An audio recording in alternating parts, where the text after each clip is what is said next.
or bring your hand down to the ground for a half moon pose. So the hips are open, you're stacking your left hip on top. Soft bend in your right knee as you land the left foot and come into a star position. From here, we'll turn the heels in and bend your knees for goddess pose, and we can bend our arms here at a 90-degree angle as well. Good, so as you stretch your inner thighs here, you'll probably feel your quads start to fire up, and I want you to also engage the outer hip muscles to widen the knees. Another breath.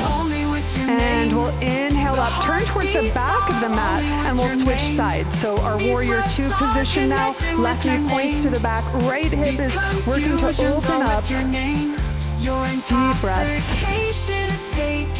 We'll straighten the front leg, heel toe your back foot in, widen out the arms, and lean forward. So the hinge here is coming through the hips, not the waist, so side body stays nice and long.